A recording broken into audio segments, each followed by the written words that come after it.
transição, tá, entre a Idade Média e o período da Idade Moderna. Então, a gente sai do feudalismo, a gente sai das características da Idade Média que a gente tinha e entra. Eu acho que eu descobri o que estava deixando a minha câmera lenta. Parece que melhorou aqui.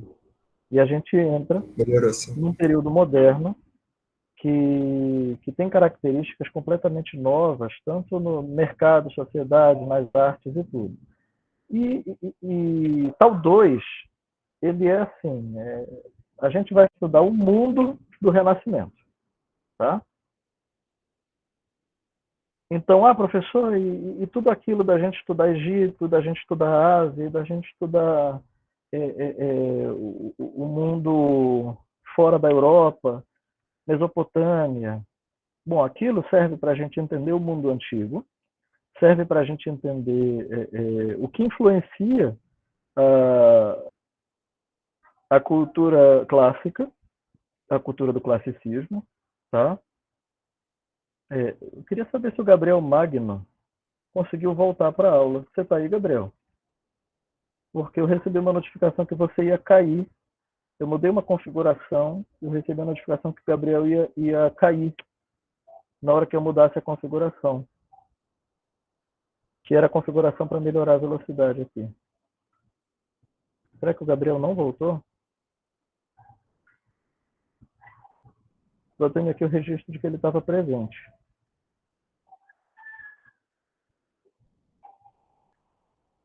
Acho que ainda não conseguiu voltar, professor. Não, só o fato está. Bora ver se ele consegue.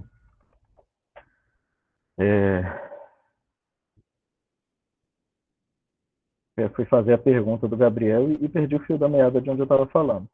Sim, voltou. Gabriel, bem-vindo de volta. Então, a importância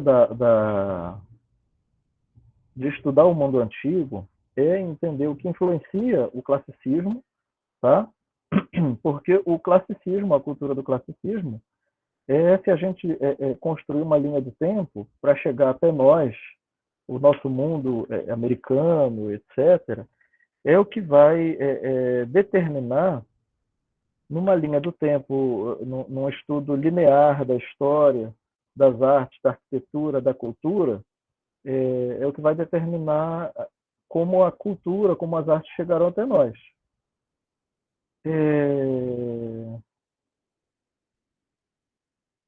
Agora, é o que eu falei, isso é um estudo linear.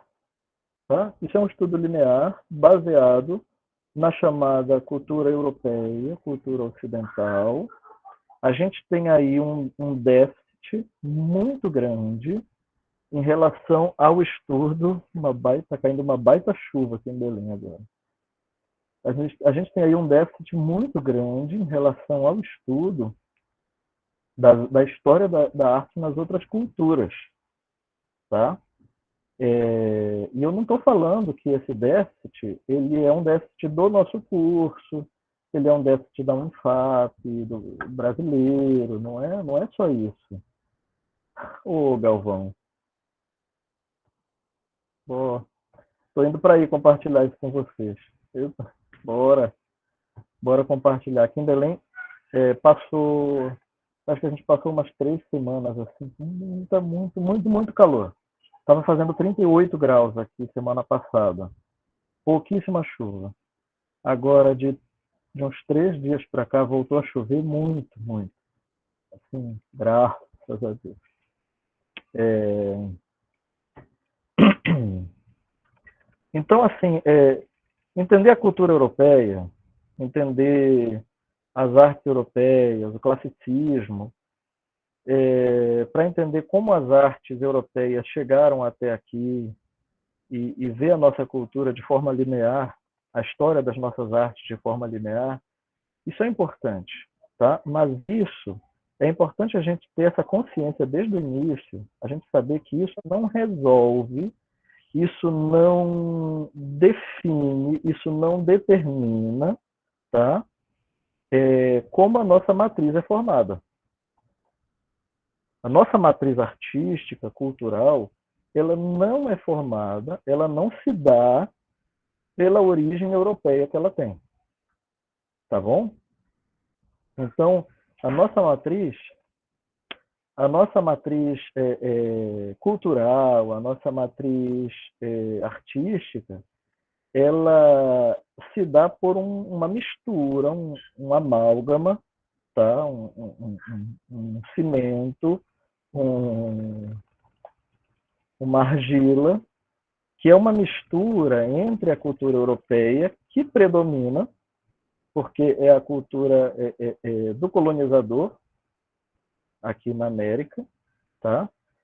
Aqui em terra brasileira, então a cultura que predomina, e misturada com a cultura indígena, que é a cultura nativa americana, que tem uma matriz artística importante, tá? Cultural importante em relação à sociedade, à medicina natural e a uma série de outras coisas, que a gente vai conhecer muito mais recentemente e que está muito introjetada na nossa sociedade até hoje, e que a gente muito pouco sabe disso, muito pouco estuda sobre isso, né? E a gente hoje consegue reconhecer, consegue distinguir, não, isso aqui é da nossa matriz indígena. Na realidade, a gente que é do norte consegue distinguir isso melhor, consegue distinguir muito mais, tá? Mas eu vou dizer para você, já morei no Sudeste quase 10 anos. O brasileiro do Sudeste ele tem muito mais dificuldade de reconhecer essa matriz indígena, tá? É... Pedro, eu não sei dizer em termos de sobreposição, mas existem alguns lugares aqui das Américas em que a matriz nativa ela é muito mais forte do que aqui, tá? Eu sugiro, se você quiser ter um contato melhor com isso, você assistir uma série que está no Netflix. Como é o nome em português? O nome da série, o nome original é Andes Mágicos. Andes como se fosse Andes Mágicos. Mas o nome em português é A Magia dos Andes, eu acho. A Magia dos Andes. Escrevi Andrés, tirando o R aqui. A Magia dos Andes. Andes Mágicos. Tá? Eu fechei a câmera aqui para melhorar a conexão, porque a chuva está piorando. Bom, amor, o nome da série dos Andes é A Magia dos Andes? Magia dos Andes. Então, você me perguntou, obrigado, Pedro, sobre em algum lugar da América a cultura nativa se sobrepõe à cultura europeia? Sim, em alguns lugares a gente tem não uma sobreposição, mas uma representatividade muito maior da cultura nativa do que a gente tem no Brasil. No Brasil, a gente tem uma perda muito grande da cultura nativa, tá? E uma das coisas mais mágicas e misteriosas, eu diria, desse seriado é a gente perceber o quanto a gente perdeu ou quanto a gente poderia ter de cultura nativa no Brasil que a gente não tem mais. No entanto, a gente tem uma matriz tríplice muito forte, porque a gente tem ainda o pé africano, né? Nós somos uma matriz de 3 pés. Nós somos, como tem aquela música da Clara Nunes, é o canto das 3 raças, né? Então, nós temos o pé europeu, o pé indígena, o pé africano nessa matriz, e que tem sua importância, sua força também. Bom, então, por causa disso, a gente tem um déficit, por causa disso foi incluído nos estudos do ensino fundamental e médio a história da cultura africana, foi incluída a cultura indígena, né? Então, procurando recuperar esse déficit, é que nos últimos 10 a 20 anos, tá? O Ministério da Educação e Cultura tem tentado recuperar o que a gente perdeu nos últimos séculos, em relação a gente reconhecer a própria origem da nossa cultura.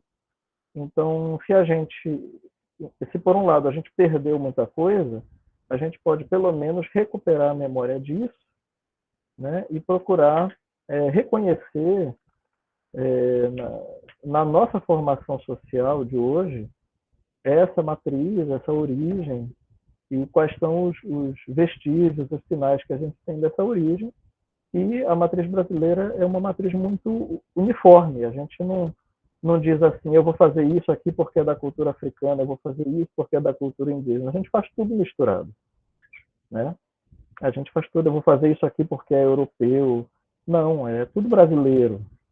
É muito difícil a gente distinguir alguém que faça isso porque é de outra cultura, a não ser grupos que são ainda de colonizadores, porque tem grupos, né?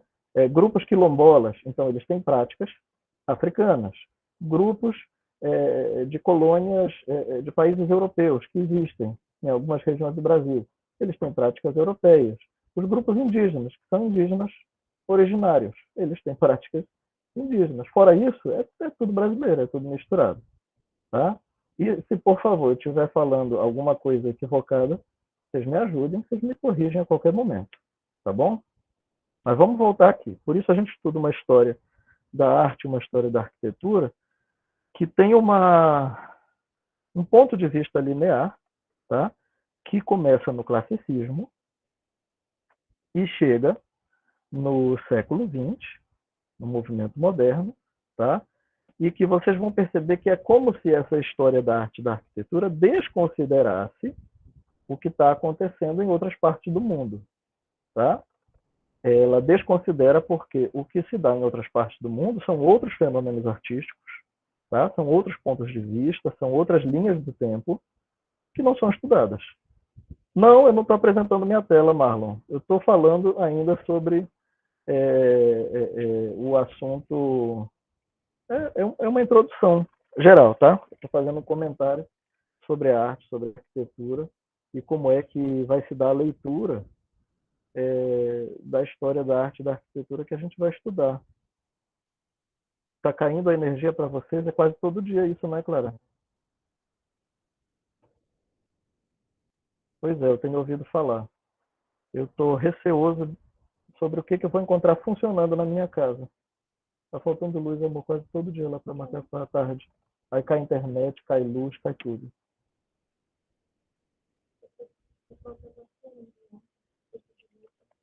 Pois é.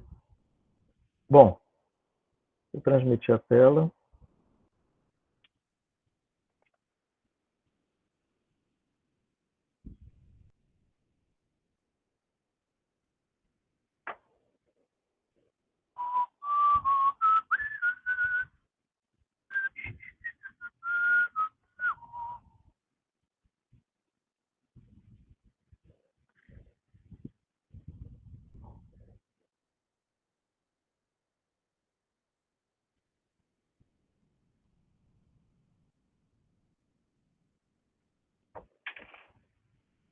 Tá certo.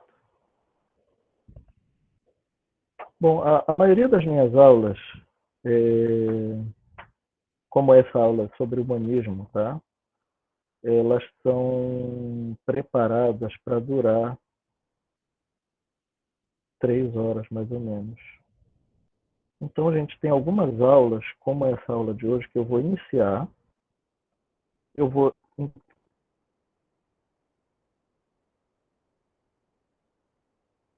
interromper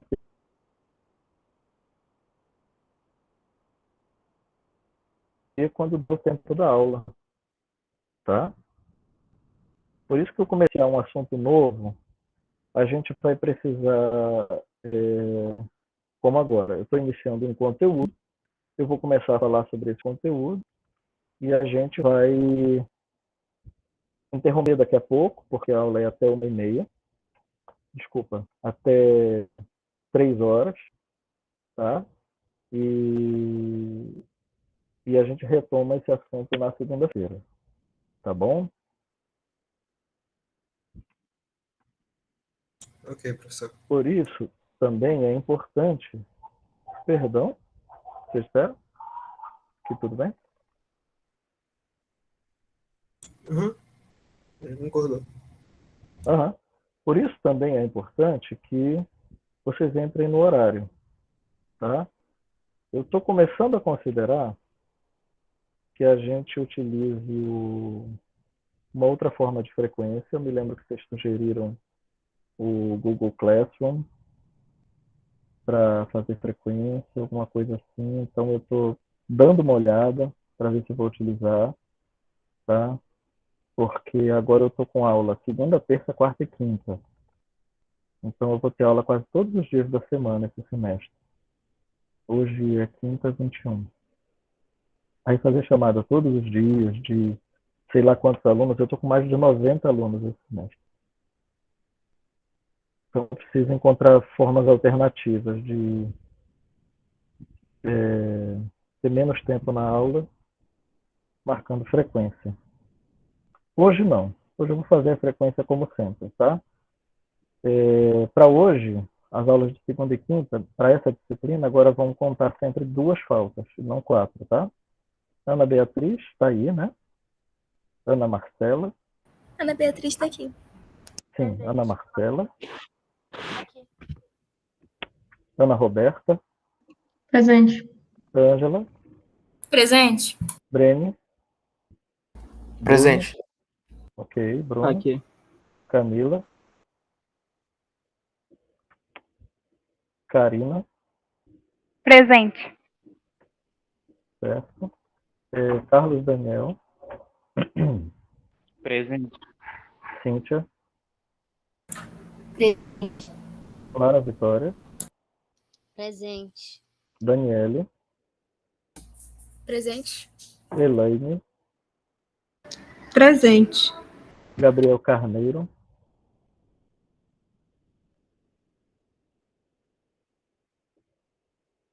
Gabriel Magno. Gabriel Sá. Presente. Jorge Lucas. Aqui. Giovana. Presente. Giovana Pinho. Presente. Jadson. Presente. João Vitor Freitas. João Vitor Mouzinho. Jordânia. Júlia. Aqui. Juliana Queiroz. Presente. Juliana Viegas. Presente. Calil. Professor, Jordânia está aqui, tá? Tá, Jordânia, ok. Calil. Presente, Karen. professor. Valeu. Karen. Presente. Kelly. Presente, professor. Letícia. Presente. Giselane. Ok. Presente. Lucas. Presente? Presente. Ok. Lucas Mourão. Presente. Maicon. Presente. Marcelo. Presente. Márcio. Professor, ele tá entrando, tá com dificuldade. Peraí. O Patrick tá aqui. Oi.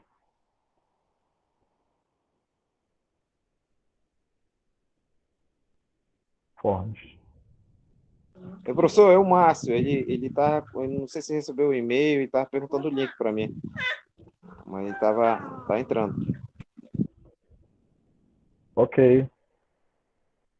Não vi e-mail dele não, mas ok. Espero que ele consiga.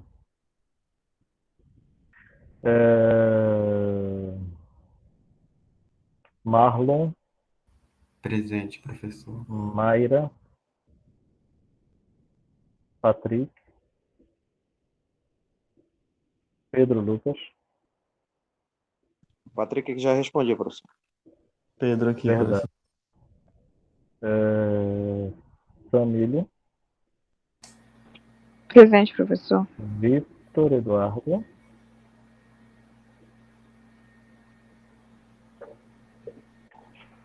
Vanessa. Presente. Yuri Cardoso. Presente. Ok. Vou chamar só quem está com falta. Vitor, Mayra, ou Maíra, o Márcio, esperando entrar, João Vitor, Mouzinho, João Vitor Freitas, Gabriel Carneiro, Camila Almeida, Ana Marcela. Aqui, professor. Ana Marcela? Aqui. Tá. Quem está falando? Oi, Marcela. Oi, Pedro. Sim, Marcela, já coloquei presente. Pode falar, Pedro. Professor, alguns alunos estão com 3 ou mais faltas no semestre passado, só que, incluindo eu. Só que a gente participou de todas as aulas. Aí a gente queria saber se é um erro no sistema ou se a gente realmente faltou em alguma aula. Márcio entrou. Estão com... Peraí. Pedro, vamos resolver isso no final da aula. Tá bom. Fica no fim da aula. Tá, eu vou interromper 10 minutos antes, aí a gente fala disso. Márcio. Estou colocando presente para você. Salvei. Bem, voltando.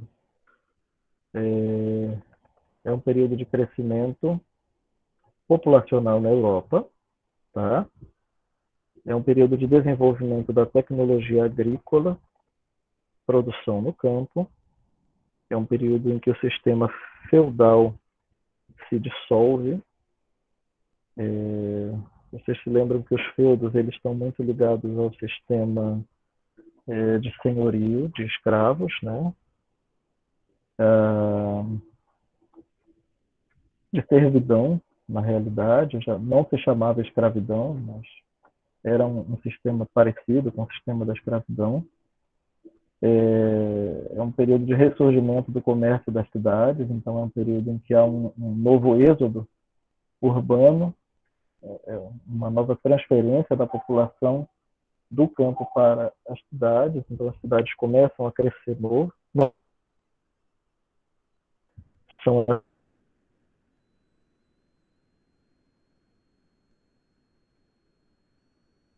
as grandes e novas cidades, tornadas sempre mais constantes com o Oriente, por meio das cruzadas e por meio do comércio. E também surgem os primeiros bancos, as primeiras instituições bancárias. É um período de crescimento muito grande. Voltou. Bom, eu não sei o que vocês perderam, tá?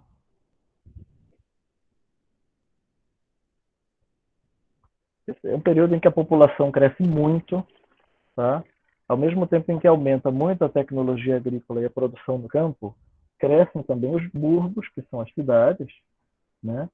E aumenta muito o interesse da população pelas cidades, a troca de moedas, as instituições bancárias surgem, as instituições bancárias atuais começam a surgir nessa época, tá? A troca de moeda como se faz hoje, e a população começa a migrar, existe um êxodo urbano, a população começa a migrar do campo para a cidade.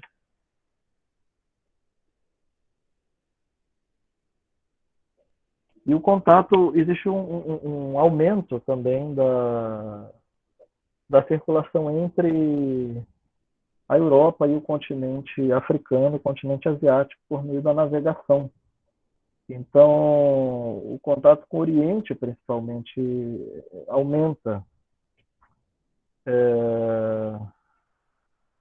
As cruzadas e o comércio facilitam isso, tá? As cruzadas são uma rota que se faz por continente, tá? Entre a Europa e o Oriente Médio, em Jerusalém, na intenção de reconquistar o território que havia sido invadido pelos mouros, pelos árabes, na região de Jerusalém, Então, é uma reconquista da Terra Santa. É um período de colapso também, um período de colapso na saúde, colapso social até certo ponto, né?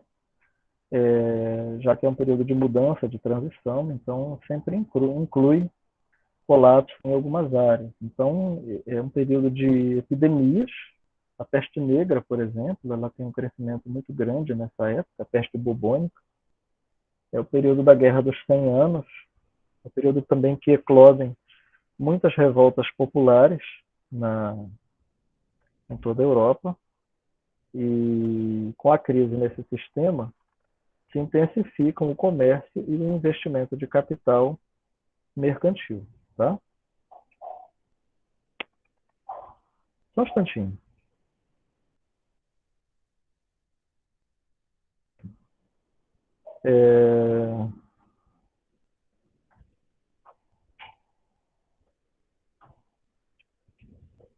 Com a crise nos feudos e da nobreza, os monarcas começam a ganhar espaço, ajudando a formação dos estados nacionais que se conhecem hoje. Os novos burgueses emergem como uma nova classe social e eles são capazes de zelar pela nova ordem social, política e econômica que surge. Só um instantinho aqui. Os novos estados vão parecer com grandes empresas, em que não apenas a política, mas também o mundo fiscal e jurídico é unificado. E essa nova ordem social é que o indivíduo, pela primeira vez, se vê com essa característica de indivíduo que a gente conhece hoje, né?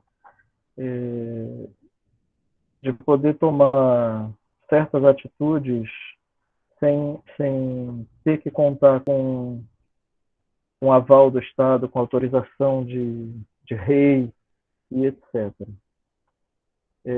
Então, é um período de livre concorrência de mercado. Claro, gente, que nós não estamos falando ainda de liberalismo, nem de neoliberalismo, tá? A gente vai falar sobre isso aqui no correr dessa disciplina, mas é um período em que a gente já vê uma liberdade de mercado completamente diferente do que existia ao longo da Idade Média. Bom, em termos de estética, o que a gente tem aí na tela de vocês influencia diretamente o acontecimento do Renascimento, tá? Só que eu não estou falando só de Renascimento. Então, existe um desenvolvimento religioso muito grande, tá? A espiritualidade franciscana, e aí franciscano a gente está falando aqui de Francisco de Assis, né? De São Francisco de Assis. Então, principalmente junto aos grupos populares, a espiritualidade que São Francisco de Assis desenvolve se torna muito, muito popular, muito benquista, porque, muito diferente da espiritualidade beneditina, que também é medieval, Francisco de Assis ele é um cara que faz um voto de pobreza, né? Então, a ordem que é fundada em nome de Francisco de Assis, fundada por Francisco de Assis, que eu realmente não sei dizer se é fundada por ele ou em nome dele. Mas a Ordem de São Francisco de Assis, ela é uma ordem de pessoas que fazem o voto de pobreza e que eles não juntam riquezas. Na realidade, quando alguém entra para a Ordem Franciscana, essa pessoa doa tudo que tem, tá? E fica só com um par de sandálias, 2 trocas de roupa, ela fica com pouquíssimas coisas. E aquilo que a igreja tem é usado para se beneficiar os pobres. E a espiritualidade franciscana, ela vai muito além disso, tá? Ela vai muito além de beneficiar os pobres. Ela chega a um contato com a natureza, é algo de compreender a criação de Deus, é algo de compreender a nossa relação com o outro ser humano, com os outros seres criados por Deus. E isso alcança uma popularidade na Idade Média impressionante. Então, a gente pode pensar que não, mas isso é muito importante para o acontecimento do Renascimento, porque o Renascimento tem algo muito importante de humanista, tá? Essa característica do franciscanismo, que é algo que vai acontecer também com Lutero na Reforma Protestante, tá? É uma popularização da religião. Tá? É isso que vai acontecer quando se levantam esses líderes religiosos, porque eles estão buscando levar a religião de uma forma mais acessível à população. Essa atitude mística e ascética, ela é mantida, tá? O que é o misticismo? A vida monástica, e a vida monástica ela é muito desenvolvida durante a Idade Média, tá? O monasticismo é a vida dos monges, tá? Monástica quer dizer de monges. Então, o monasticismo é muito desenvolvido durante a Idade Média, tanto é que faz parte da arquitetura medieval e da arquitetura ainda do tempo do Renascimento, dos séculos seguintes, a construção de monastérios, que são mosteiros. Tá? E por que são construídos esses mosteiros? Porque os monges, eles, principalmente a partir de Benedito de Núrcia, que é o São Benedito, eles acreditam que é importante você se separar da sociedade, você se separar do mundo, tá? Para poder você se afastar do pecado, se afastar das coisas ruins e procurar viver uma vida de santidade voltada para Deus e voltada para as coisas que Deus deseja que você faça. Então, a realidade da vida monástica, segundo São Benedito, é essa. E aí, São Benedito ele institui uma regra em que você tem hora certa para fazer todas as coisas. Então, a regra monástica ela inclui uma horinha certa em que o monge acorda, faz isso, faz aquilo, e como ele deve agir diante dos outros monges. E isso se pratica até hoje. Só que essa atitude mística, que é para a natureza e para o homem, e enxergar na natureza e no homem. Isso é místico. Místico não quer dizer que você vai mexer com forças ocultas, não tem nada de oculto. O místico quer dizer que você está mexendo com o sobrenatural, com o que está acima do natural, com o espiritual. É espiritualidade. Tá? A mística é espiritualidade. Eu estou falando aqui como teólogo mesmo. Então, essa atitude mística dos franciscanos, eles mantêm a atitude dos beneditinos, tá? Eles mantêm o ascetismo, que é esse separar-se do mundo, porém eles se voltam para uma realidade material do mundo. Eles se voltam para a contemplação da natureza, então eles não se fecham dentro dos mosteiros.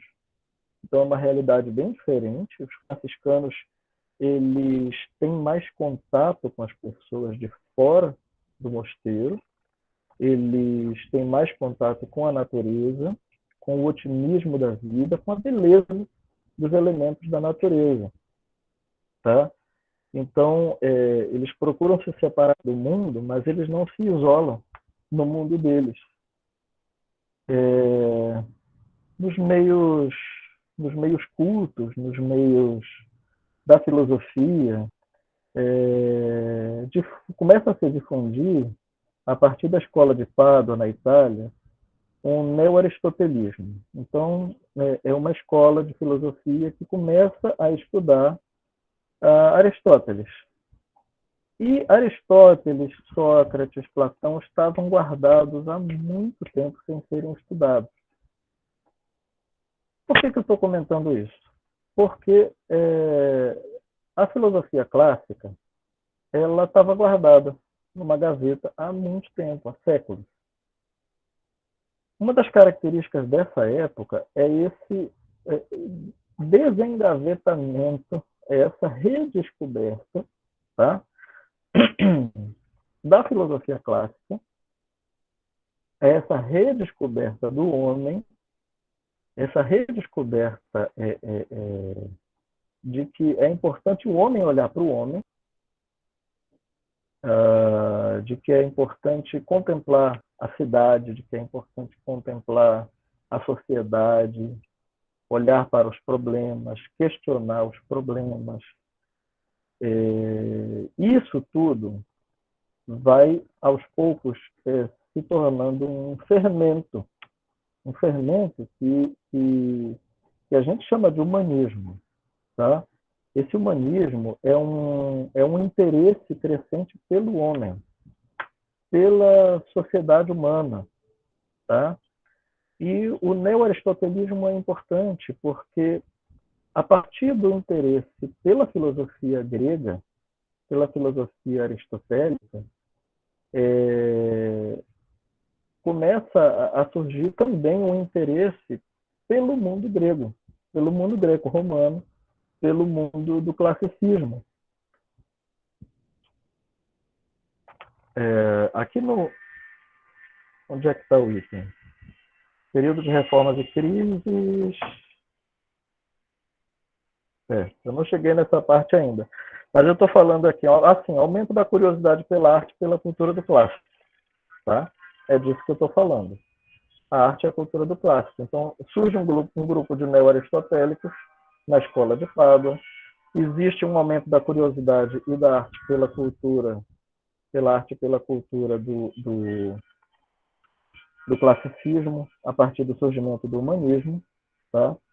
E a palavra de ordem era viver muito mais pelo sentido do que pelo espírito. Era viver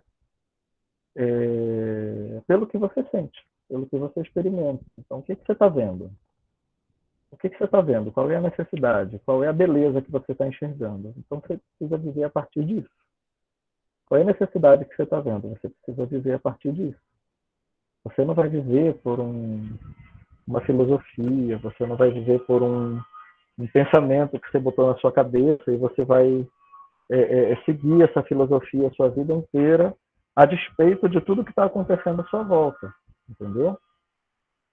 Existe uma penetração do gótico nas artes italianas, tá? Ao mesmo tempo em que se dá essa penetração do classicismo. Então, o gótico está acontecendo. Professor, como é que o gótico está acontecendo e vai acontecer o renascimento? Por que o gótico não se desenvolveu e aconteceu alguma outra coisa que não era o renascimento? Porque o gótico ele vai também conduzir ao renascimento. Tá? O que a gente tem que entender? Que o gótico, as estruturas do gótico,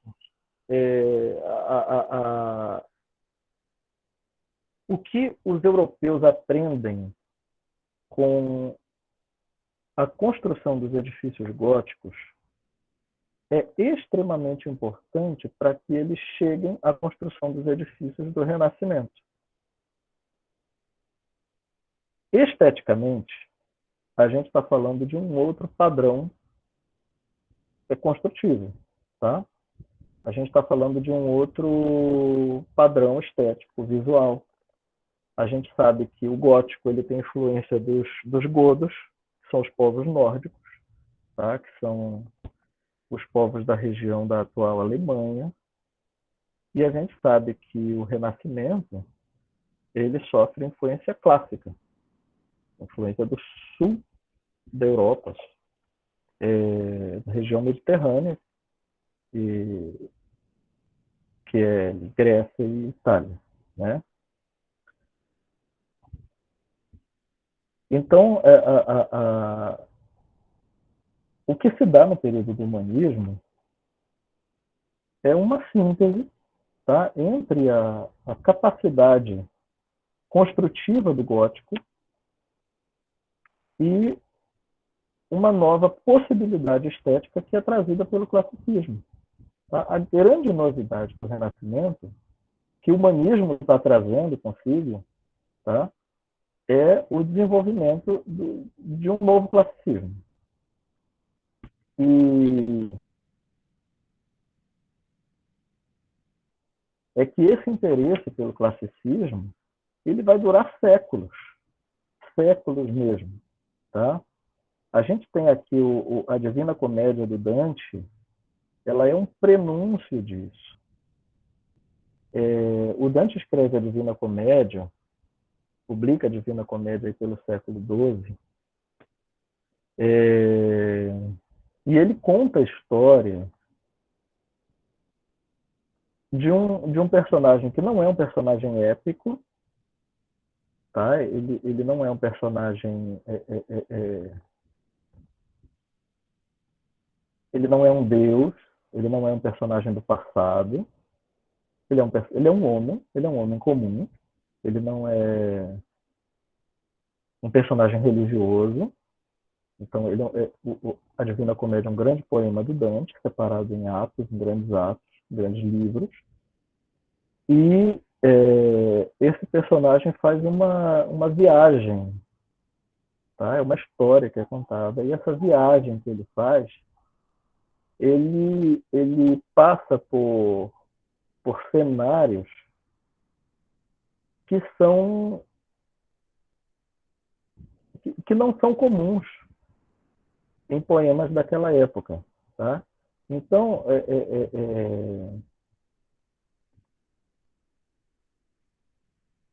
o personagem está inserido numa ambiência que não é aquela ambiência religiosa típica da Idade Média, tá?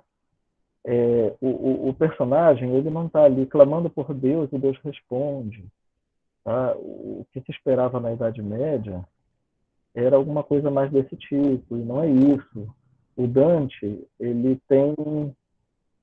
o personagem, ele tem contato com demônios, ele visita o purgatório, ele vê as almas, sabe? Ele anda pelas cidades, ele anda por lugares que a gente pensaria que são imundos. E isso, por que isso é um prenúncio do que vai acontecer no Renascimento? Porque durante a Idade Média, a temática das artes ela é uma temática completamente religiosa.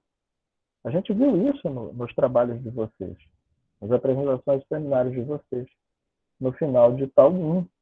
A temática das artes é religiosa. Quando a gente está chegando no finalzinho da Idade Média, eu me lembro que a equipe que estava apresentando a Baixa Idade Média falou sobre o Giotto. Tá? E o Giotto ele começa a apresentar a perspectiva, e na aula que vem ou na outra eu devo falar sobre o Giotto, ele começa a desenvolver a perspectiva e ele começa a desenvolver temáticas, ele e outros pintores, né? Mas ele é o precursor disso, temáticas que não são temáticas religiosas. E a gente começa a ver uma escola de pintores que começam a pintar temáticas que não são religiosas. Então, de repente, eles estão pintando temáticas urbanas, periurbanas. O que é periurbana? Eles estão pintando periferia, eles estão pintando o campo, mas que não é aquele campo aprazível. Tá? A gente vê que é um cenário periurbano. A gente vê que é um campo, mas é uma região próxima à cidade, ou seja, são os arredores da cidade. E os arredores da cidade medieval geralmente são áreas sujas, são áreas que não seriam um cenário de uma pintura clássica, entendeu? Não seria um cenário de uma pintura considerada bonita. Demônios, nunca seriam personagens de uma pintura, de artes clássicas. E demônios, pessoas sujas, cidades, cenas comuns, pessoas comuns começam a ser representadas na pintura. E isso é a arte do Renascimento sendo anunciada, sendo prenunciada. Tá? A poesia do Dante, a Divina Comédia do Dante, ela é um marco. Tá? Ela não é o início do humanismo, mas ela é considerada um prenúncio do humanismo por causa disso. Porque ela é a primeira obra artística na Idade Média que traz características que vão ser características do humanismo. Tá? Dentre essas crises que eu comentei, que é um período de crises, existe uma crise dos símbolos de segurança. Então, aquilo que as pessoas consideram seguro, aquilo em que as pessoas se firmam quando estão com medo, quando estão com dúvidas, aquilo começa a entrar em crise. Então, a igreja é um dos símbolos que entra em crise. Tá? Tanto é que a igreja vai sofrer um cisma, a igreja vai sofrer uma ruptura aqui no período do humanismo. Tá? E o corpus cristiano, o que é o corpus cristiano? É o corpo cristão. Tá? A igreja é uma instituição. O corpus cristiano, tá? Ele é maior do que a igreja. Ele é todo o corpo da Igreja de Cristo. Ele representa a instituição igreja e mais todas as pessoas que fazem parte da igreja. Já são 14h30. Ah, não, eu falei que eu ia encerrar 10 minutos antes. Eu vou encerrar daqui a 15 minutos, mais ou menos, 20, estou encerrando. Tá? Então, o corpus cristiano, ele é maior do que a igreja. O nome da Rosa, o monastério e coisas da igreja na época. Sim, Pedro. Obrigado. Deixa eu beber uma água aqui.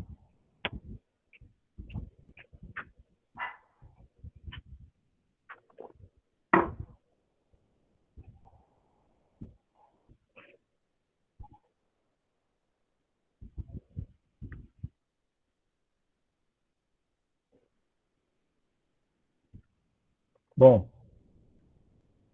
eu comentei que vai se desenvolver a perspectiva na pintura. A gente vai falar um pouco mais disso quando a gente vier estudar a pintura. Tá? Mas é um período de desenvolvimento também das ciências, como a matemática. E muitas vezes as tonalidades da pintura vão ser calculadas por meio da matemática para se dar uma sensação maior possível de realidade na pintura. Tá?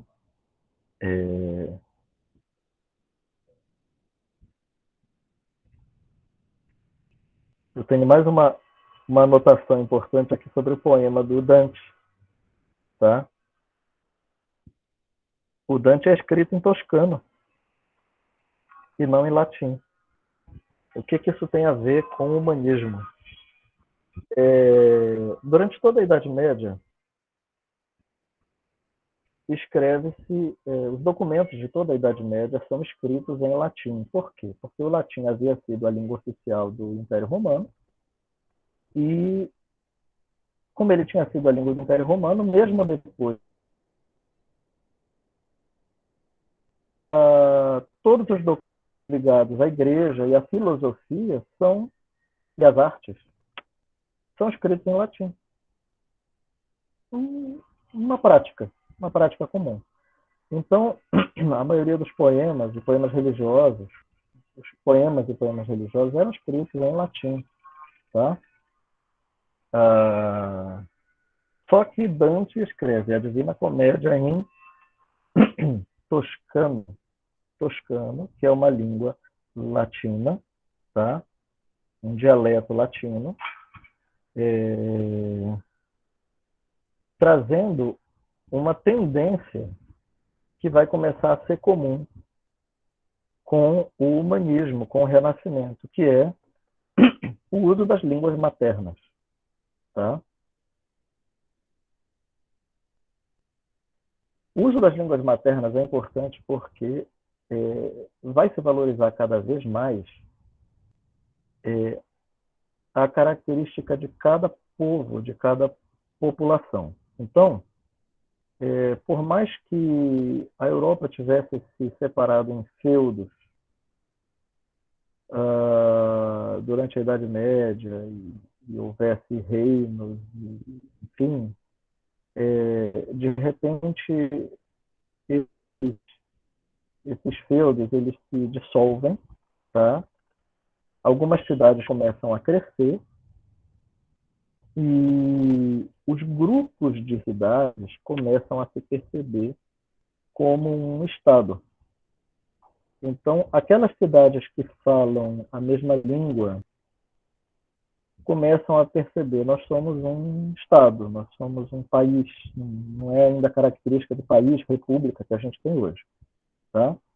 Mas essa noção de povo, essa noção de uniformidade de povo, vai se conformando por meio da língua, por meio da cultura, tá? Mas a língua tem uma importância muito grande. Então,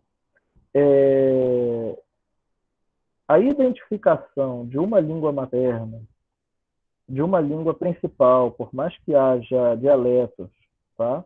Mas a identificação de uma língua principal e a escrita dessa língua vão ser importantes nesse momento. Por que eu estou falando sobre a escrita dessa língua? Porque a maioria das línguas europeias ainda não tinha escrita. O povo europeu não era alfabetizado, tá?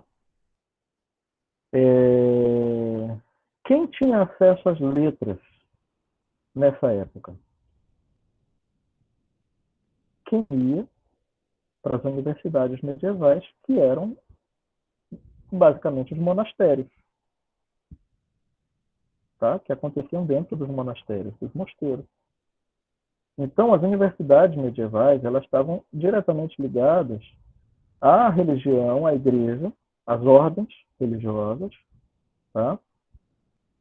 E era preciso você saber latim para ler e ter acesso ao que se ensinava nas universidades. Deixa eu ver se aqui isso, tá? Aqui eu já estou falando sobre o humanismo. Desde o século XIV, então, um conjunto de pessoas se esforça para mudar esse padrão de estudos nas universidades medievais. Esse termo humanista ele vai se difundir depois, no século XV. Mas o movimento se baseia nos estudos humanitários, que em latim é Studia Humanitatis. Tá? Espera aí, deixa eu ver se eu escrevo. Não escrevo, porque eu não estou no PowerPoint. Então, Studia Humanitatis. Deixa eu jogar no chat para vocês. Latim, Studia Humanitatis. Eu adoro dar essa aula com quadro. Eu escrevo pra caramba no quadro. Então, nessa renovação do padrão de estudos, tá?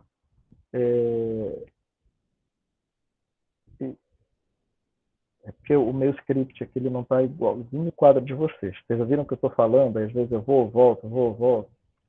Normal, tá? Deixa eu ler o que está aqui na projeção. Nesse padrão de renovação dos estudos das universidades medievais, existe uma inspiração na cultura antiga, clássica.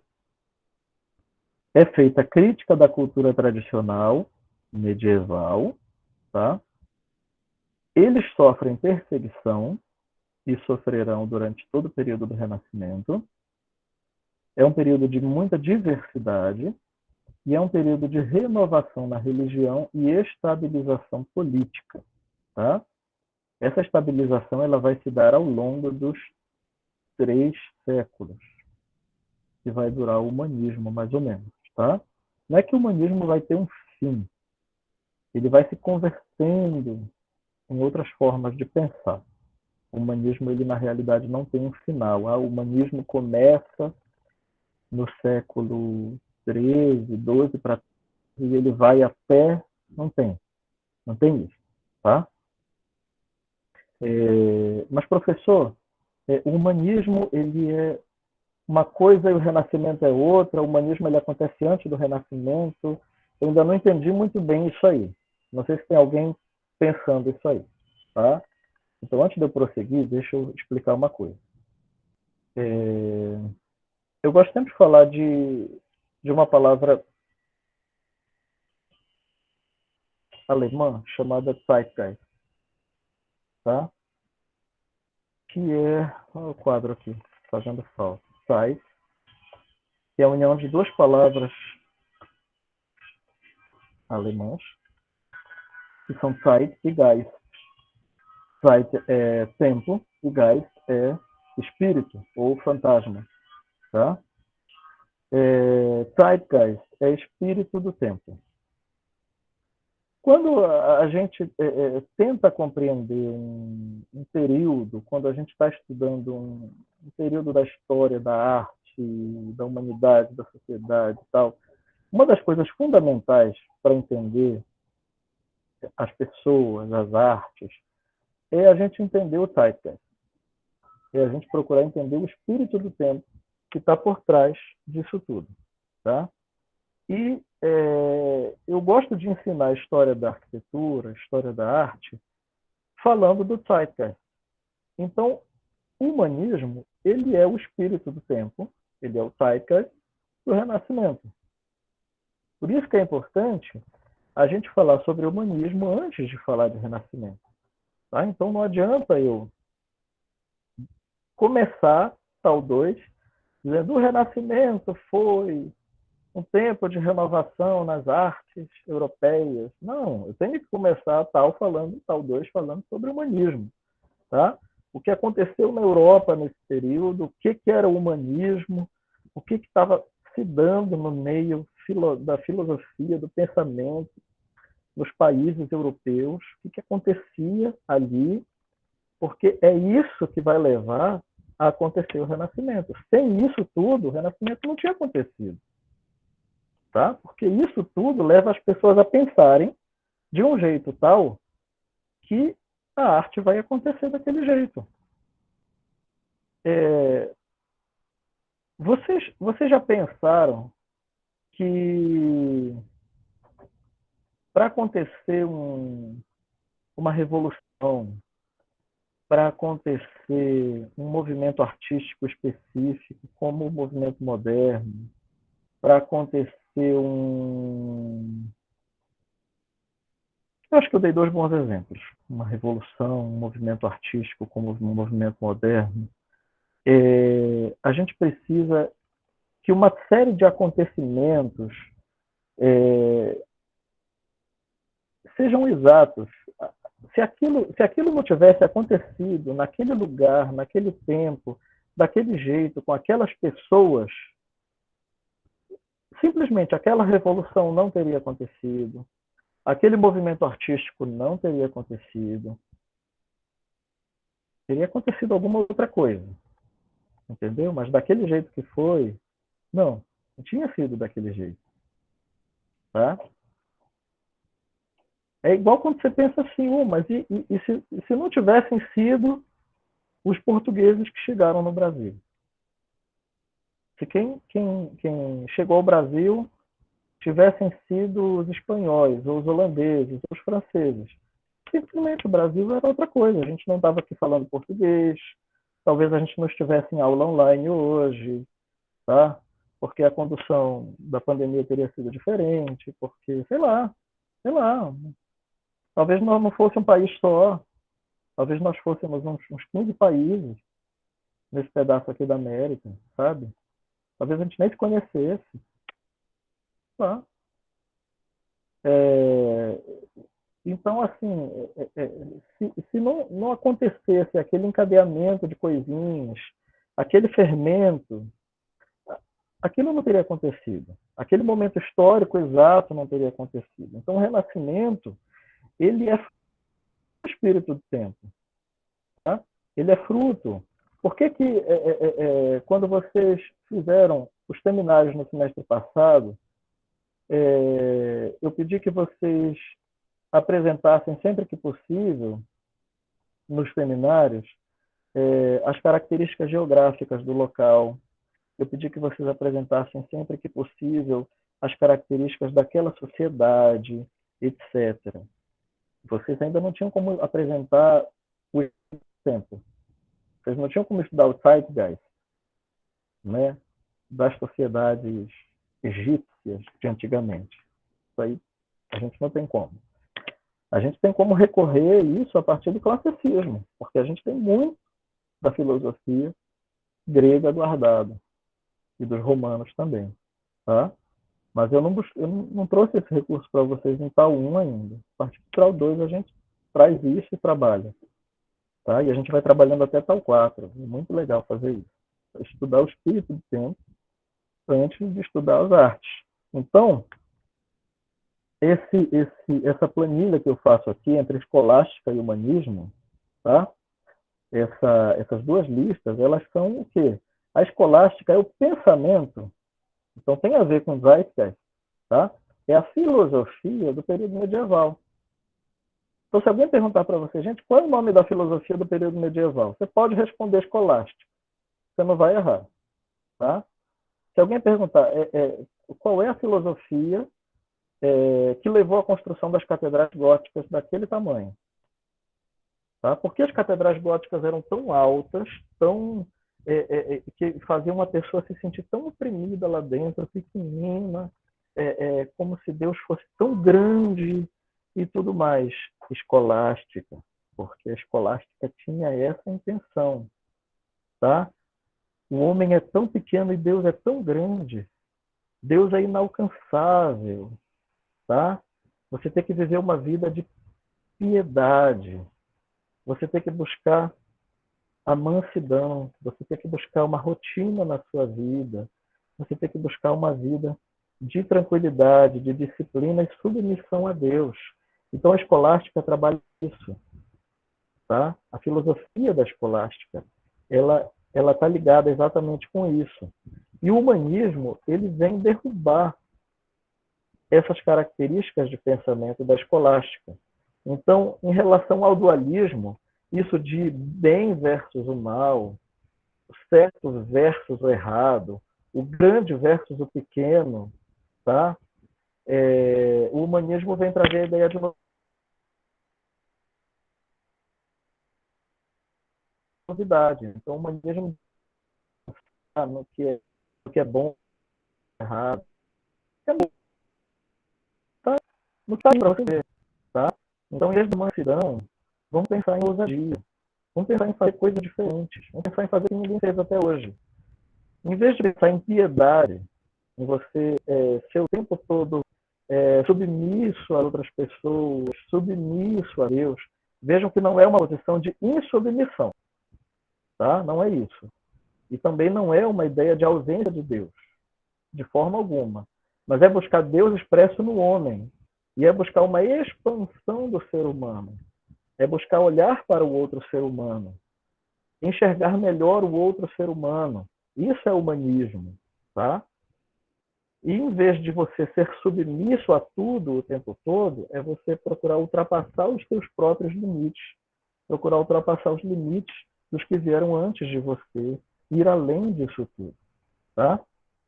A gente vai encerrar nesse slide hoje. Tá? E começa a falar sobre o Renascimento italiano na próxima aula. Eu ainda tenho muito para falar sobre o humanismo. Mas eu tenho certeza que na próxima aula a gente já começa a falar mais de Renascimento. Tá bom? Alguém entrou na aula depois que eu fiz a chamada? Márcio Barroso, professor. Certo. Eu já incluí o o Márcio. Mayra Freitas.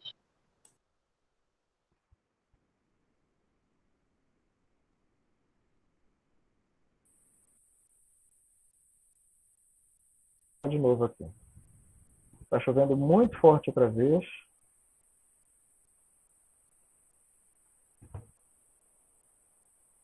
Eu acho que aquela hora que a minha conexão começou a ficar ruim, já eram os prenúncios do renascimento das chuvas aqui. Sal 2. Gente, me digam, deu para escutar tudo? Deu para acompanhar bem o que eu falei? Deu sim, professor, em algumas horas, Sim, professor. mas deu para entender. Uma pena que vocês estejam vendo ali uma bermuda jeans pendurada hoje e um guarda-chuva.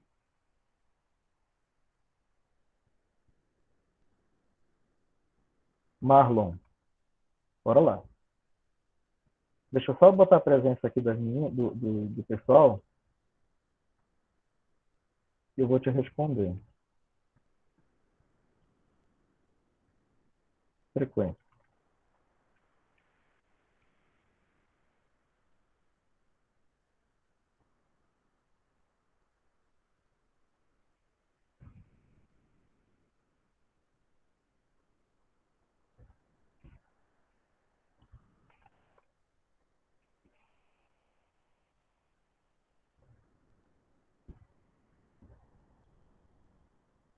O cigarro ficou lentíssima para mim.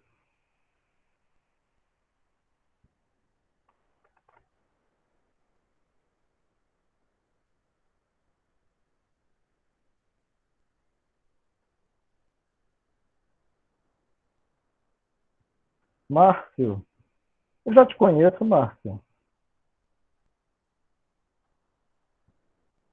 Não estou me lembrando de ti. Professor, eu tive problema semestre passado. Tive que desistir. Eu estou tentando recomeçar agora, infelizmente. Tá bom. Tá? Não, Ok. bem-vindo. E vamos lá, vamos em frente. Com Tá bom? certeza. Ok. Se você tiver problemas, de novo, fale comigo antes de desistir. Tá? Tá bom. Ok. Eu sempre que algum aluno tem problemas sérios, eu procuro fazer o máximo para que ele tente, mesmo que ele não consiga frequentar todas as aulas, que ele tente não desistir. Eu entendi, Que ele tente até me recuperar. arrependi nesse ponto aí, falta de experiência, né? Sim. Muito tempo fora, até me arrependi de ter. Que o aluno tente recuperar a frequência com alguns resumos, e aí faça as avaliações, faça a segunda chamada, sabe? Mas desde que o aluno, eu estou falando hoje, primeiro dia de aula, tem muita gente aqui, geralmente na terceira, quarta, quinta aula, alguns alunos vão desistindo. Então eu já falo aqui, falem comigo. Deu problema, deu dificuldade, professor, alguém adoeceu na minha família, eu vou precisar viajar, vai acontecer isso, isso e isso. Aí, eu já sabendo mais ou menos o que está acontecendo com cada um, eu consigo prever como avaliar essa pessoa de uma outra forma, tá? Então, às vezes nem precisa o aluno entrar com um processo especial ou o aluno desistir para depois fazer uma dependência. E aí depois para vocês vai ficar muito complicado. Em alguns períodos fazer 9, 10 disciplinas. Tem aluno passando por isso já. E com a pandemia está ficando pior, gente. Está ficando muito, muito ruim. Tá? A gente está com uma retenção de alunos de TCC esse semestre altíssima.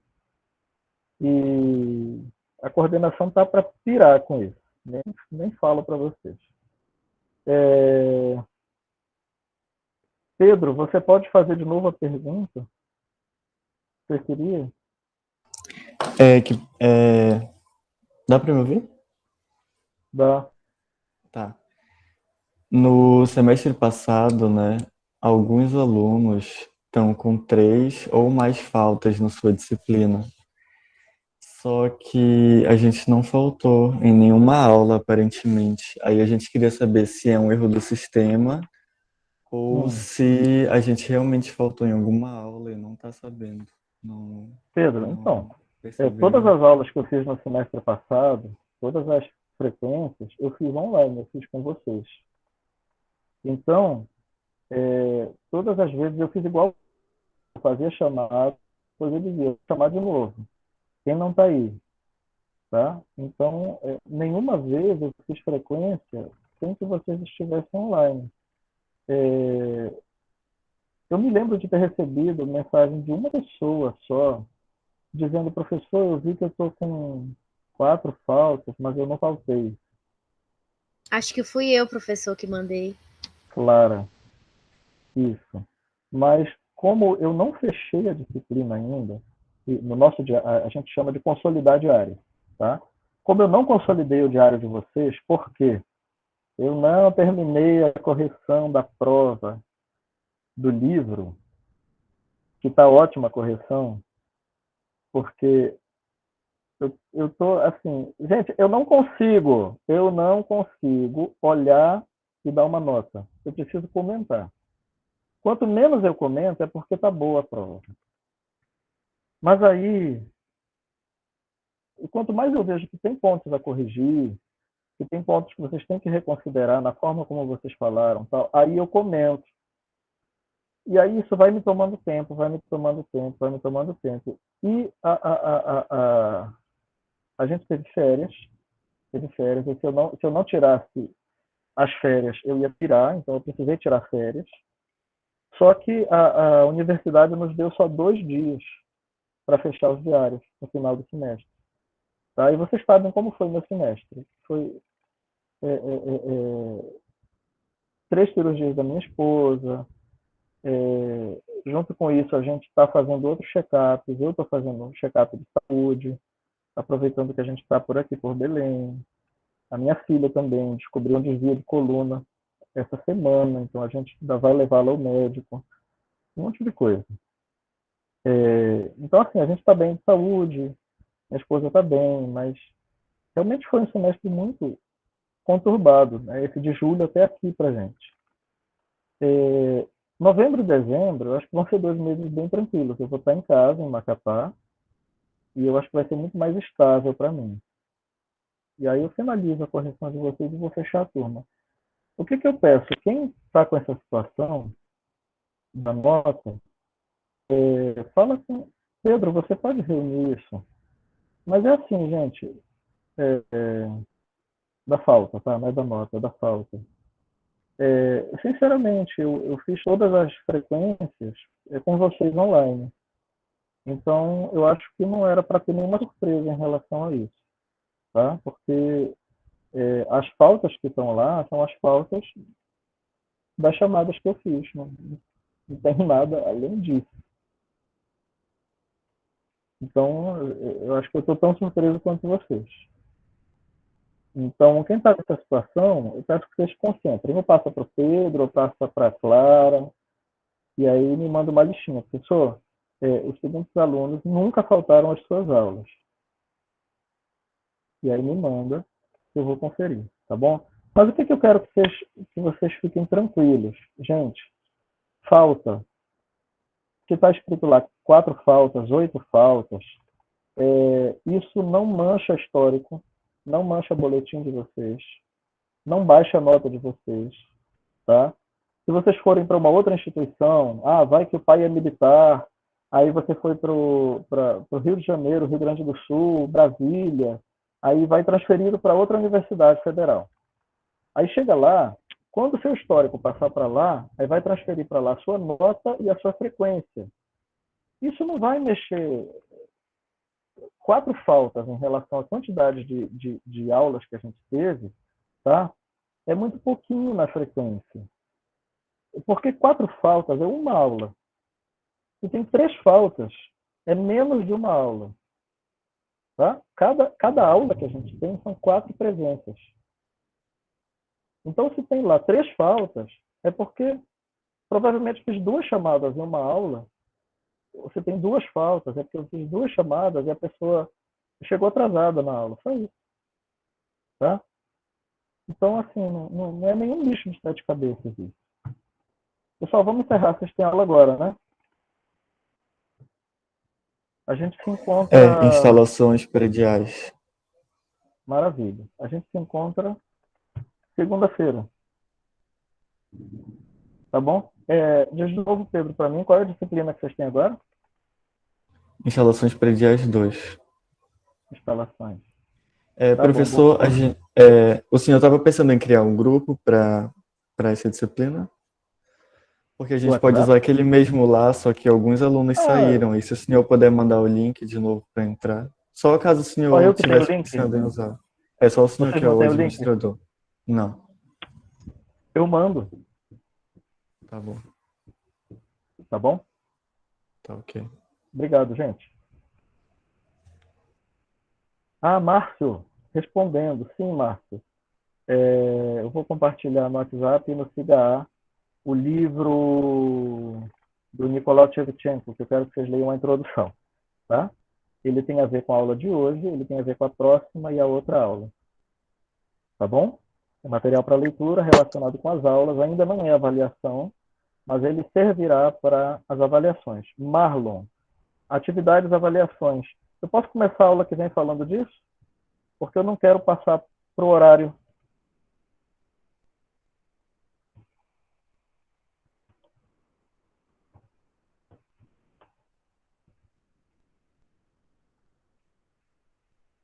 Tá aí o nome do livro, tá? Eu começo a próxima aula falando sobre isso. Valeu!